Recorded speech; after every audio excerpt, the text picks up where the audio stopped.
Hello and welcome to Progressive Massage and Mobility.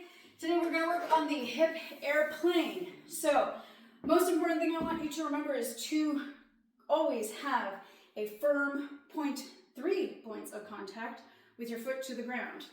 Point 1, point 2, and point 3.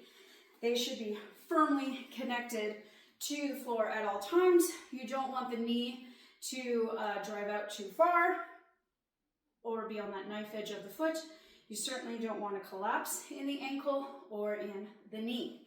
Now, when you're doing the hip airplane motion, when you are opening, we're just working in the joint. So it's not, the goal isn't to rotate all the way up and try to get your chest towards the ceiling.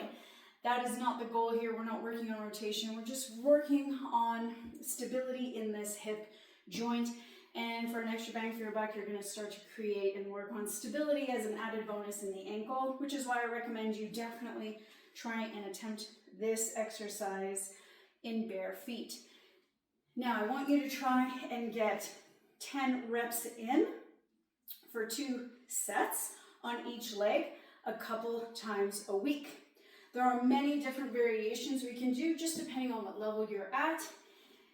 And feel free to jump to the next level when you think you're able to. So here's how it looks using a PVC pipe. You could also be holding onto a bench or in between 2 bars. It's really, my hips are really burning right now. So what it would look like here. Also remember, you want to activate that core and you want to hinge back. So a little quick reminder, push the door closed with your bum, not a flat back. So we push back, we make sure that foot is planted. The other foot that's not working goes behind. You can start here where that big toe is staying in contact and you're just simply working through that motion. Okay, once you've got that, you want to lift the foot. The lower the foot is to the ground, the easier it is. Eventually getting to a point where you can be parallel. Now, you're going to hold for 3 seconds in this neutral position.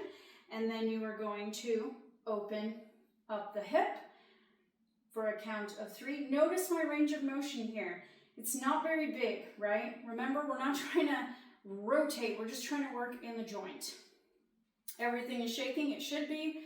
Hold back in neutral for 3 and close. Now, in this closed position, make sure you're not jaunting that hip out.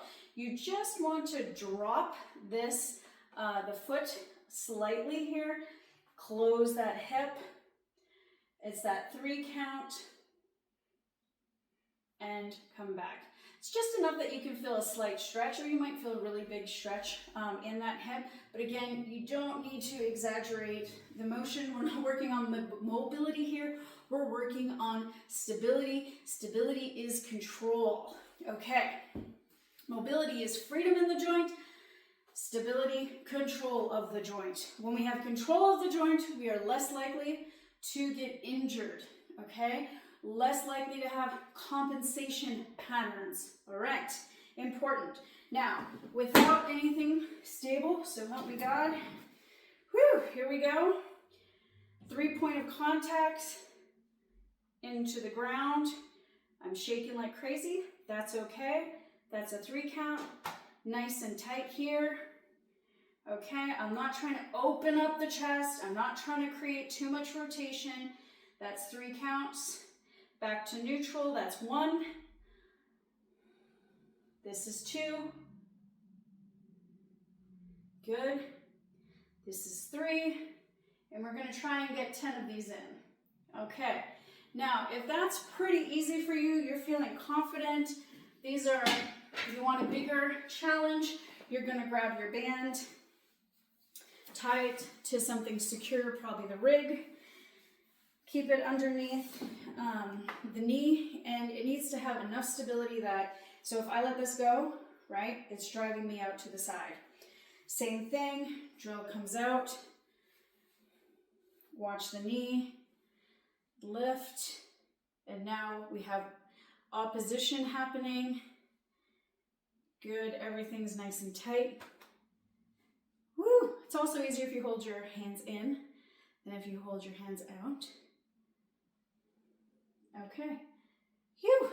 I'm not great at these, like I said, so I'm not the perfect example, but I think you can do it. Work on it. Hip stability. If it's burning, you're doing it right. If you do not feel the burn, something's gone wrong. Have a good one.